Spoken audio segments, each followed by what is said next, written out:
Good afternoon. This is Mr. Shantz. Today we're going to talk about algebraic expressions. So first off, an algebraic expression is a mathematical phrase with numbers and variables. It's pretty straightforward. So a mathematical expression is just a mathematical phrase with numbers and variables. So we can put it simply. Let's see if I can get my font up a little bit. Let's go up to 18. Sure. If A equals B, like just in any case, then A can be replaced with B in the expression. This will make more sense when we start getting into examples. But if we know that, we can say, so to evaluate an expression with variable replacements, first we gotta substitute the variables with the given values. Each time you substitute a value with a number, put parentheses around the number. And then after do that, you just do what we did last section. Follow the order of operations. So, when you're doing algebraic expressions and trying to solve expressions, remember that expressions don't have equal signs. They are just kind of just like a little sentence, just that it's not complete. If this doesn't equal that, it's just incomplete in a way. It's just an expression. It's just going to turn out to be a number or a phrase. So let's look at 1. So 1, we have A times B squared plus C. So first thing I want to do is I want to put parentheses around anywhere where there's a variable. And let's see, I keep forgetting whether I can. No, I cannot. So I'll put the variable up there in a second. Plus C. So let me put a 2 here because I'm going to square it. All right. So what do we know A to be? Well, if we look at the if, it says if A equals 2 and B equals 4,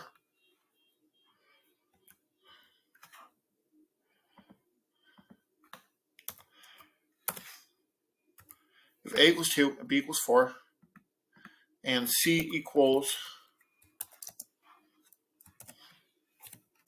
7, then what would this equal? Well, so we substitute the variables for their given values. Cool.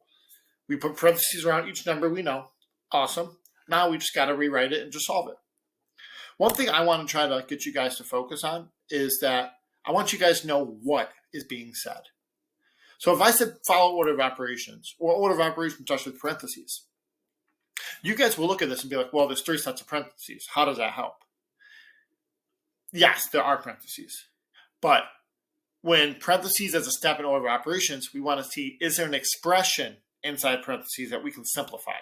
That's what parentheses means. In this case, it's not really parentheses. When we see a 2 parentheses 4, this can actually be rewritten as 2 times 4. And then I'll raise to the 2 in a second. Plus 7. Cool. And then let's get that 2 exponent up there. So now we can see that more as a multiplication problem, which is good because that's what we want to see it as. And then we can keep moving along. Well, what do we do next? Do we have any parentheses? Like we just stated before, we do not. Do we have any exponents? Yes. So we can rewrite this as 2 times, well, what is 4 squared? 4 squared, or 4 to the power of 2, just means 4 times 4, which we can call 16. And then we'll add 7. And then we know, what do we do next? Well, we have no parentheses. We have no exponents. Do we have any multiplication or division? We do. So we'll do that one next. So we'll do 16 times 2, or 2 times 16, which is 32 plus 7. And then finally, we can finish that out with whatever 32 times 7 is, which is 32 plus 7, which is 39. Let's move that up a little bit. I know it's going to mess with these exponents I have in here, but that's okay.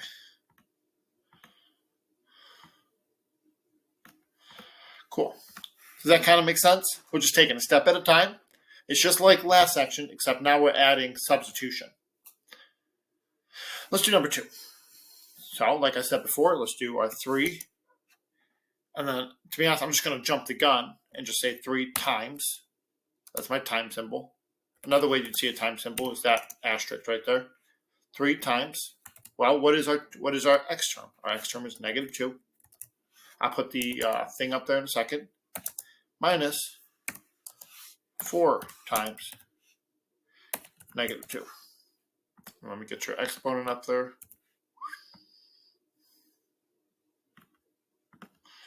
Cool. And then we just keep continuing. We have no parentheses like we said before. Do we have any exponents? We do. So we'll do 3 times. What is -2 squared?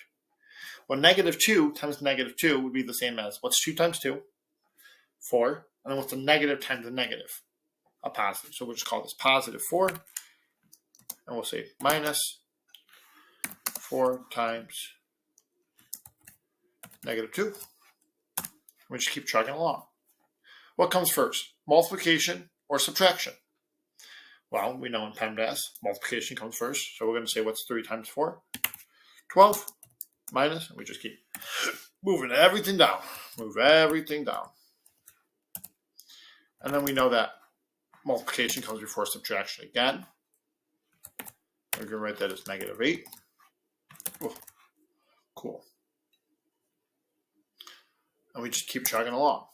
The last thing I want to point out, because especially since this problem has it, is if we see a minus negative. So we have 12 minus -8. If we see a minus negative, you know how we see 2 subtraction signs kind of right by each other? We can turn that into a 12 plus 8. If you see 2 minus signs in a row, you can just turn it into a positive. When you subtract a negative, it kind of like cancels itself out in a way. And then we can just say this is 20. Awesome. So, that's pretty much it. I know we're kind of skipping ahead, but I will move down a little bit, and I'm going to put in these notes down here, in these summary notes. So as a reminder, if you see a number like this, 2 parentheses 3, that is the same as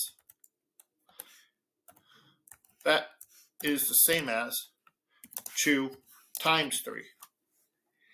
Another thing I want you guys to know, I know I didn't do it right on the first line, is that if you have a number, let me do it in this case.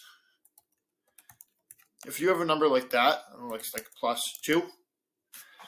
See how there's nothing touching? You don't have a term in front of the -3 in parentheses, or you don't have like a squared term.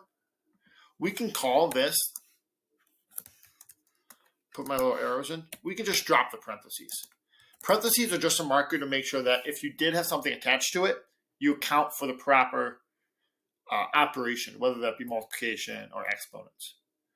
So if you see parentheses and there's nothing touching them, you can simplify it. You can take those parentheses out, and it will be very, very good to like not confuse.